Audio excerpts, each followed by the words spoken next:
Netherlands was once a small country that struggled with the sea. Limited natural resources, small population, and challenging geographical location. But today, Netherlands is counted among the richest, developed, and commercially powerful countries in the world. What happened that this water-strapped country became a hub of global trade, agriculture, and logistics in just a few centuries? How did a once struggling country become an example of innovation and smart infrastructure today? So let's start this unique, conflicting, and inspiring journey of Netherlands and know how it became one of the most successful countries in the world. Chapter 1. Historical background. The modern history of the Netherlands dates back to the 16th century.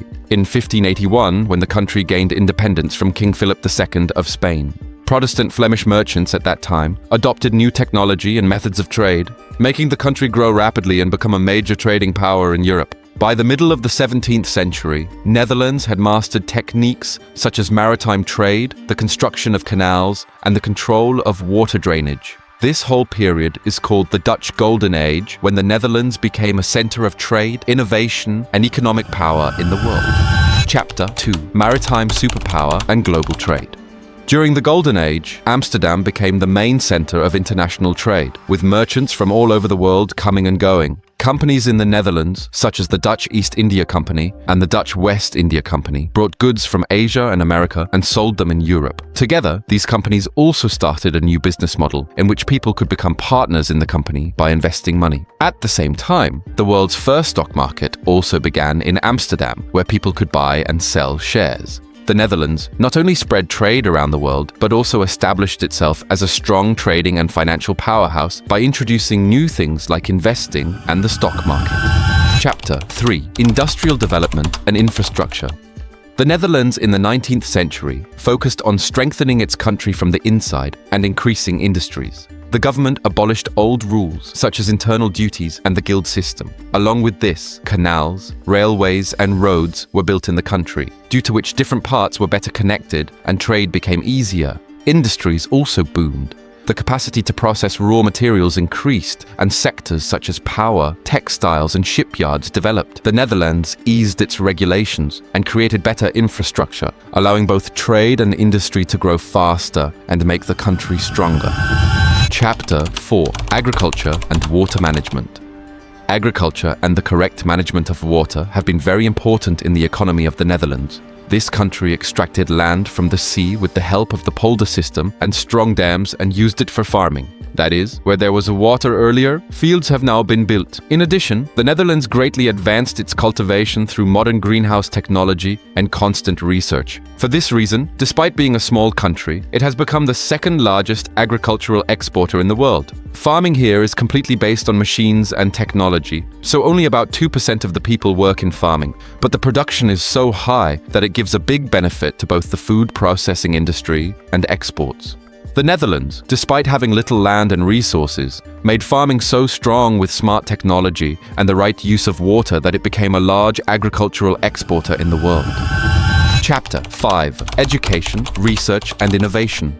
The Netherlands has consistently invested in education and research for its progress. Universities like Wageningen University here are famous for agricultural research around the world, where greenhouse farming has been further improved with the help of modern technologies, such as robots and special lighting. The Netherlands' innovation environment is also very strong, which is why it remains among the top countries in the Global Innovation Index. Due to good education and skill development, the people here are very skilled, so big companies like Philips and ASML prefer the talent here. The Netherlands has created an environment where innovation and skills come together to drive the country's economy forward, with a focus on education and new technologies. Chapter 6. EU and international trade.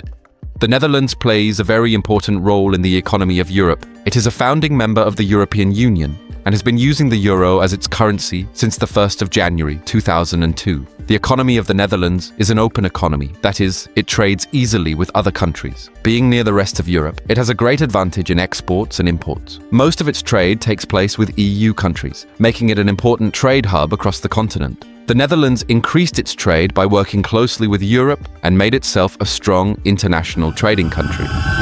Chapter 7. Major industries and exports. Today's economy of the Netherlands is based on a number of strong industries. Its main export sectors include chemical products, petroleum processing, electronic machinery, food processing, and high-tech industries. The country's greatest strength is its trading network, especially Rotterdam Port, which is the largest port in Europe. From here, goods are imported and exported around the world, making the Netherlands a major trade hub.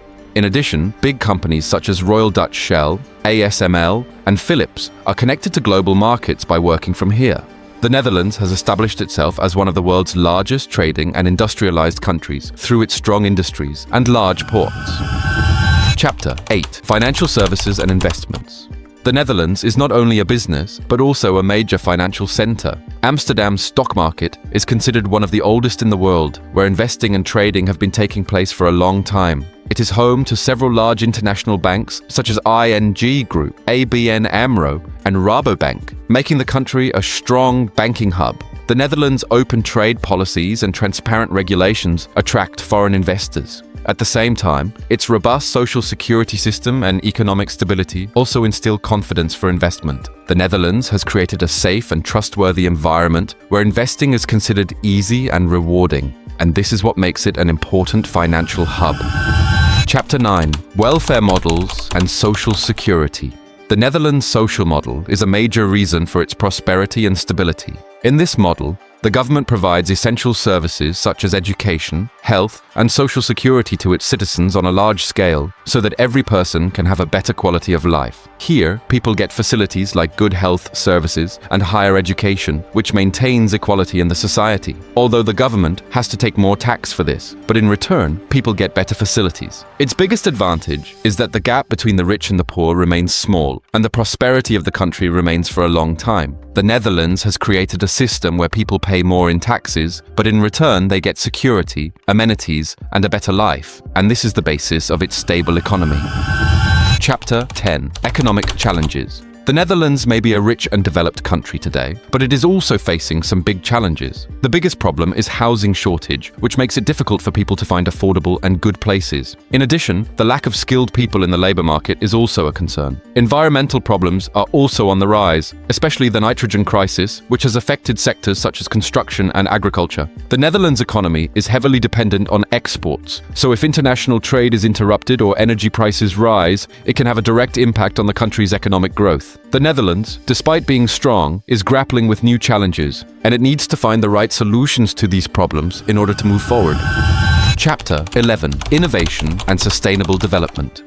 The Netherlands is now focusing on innovation and green development to secure its future. Under the Climate Act of 2019, the country has set clear targets to reduce emissions from 2030 to 2050. For this, investments are being rapidly increased in areas like wind energy, solar energy, hydrogen fuel, and energy efficiency. The government's strong policies and a skilled workforce working on new ideas are together moving the Netherlands towards clean and sustainable energy. The Netherlands is preparing not just for today, but also for the future, where the protection of the environment is equally important, along with development. Chapter 12: Future Direction. The Netherlands is focusing on digital and green technologies to further strengthen its economy in the times to come. The country is now preparing to move forward in new technologies such as artificial intelligence, data science, and quantum computing to keep its grip on the industry of the future. At the same time, the Netherlands has a strong workforce due to a good education system and skilled workers, which helps in the adoption of these new technologies. The Netherlands is not just stopping at today's success, but is working on new technologies, innovations, and sustainable developments for the future, so that it remains among the world's most prosperous countries in the years to come. If you enjoyed this enlightening journey, don't forget to like and subscribe to the video.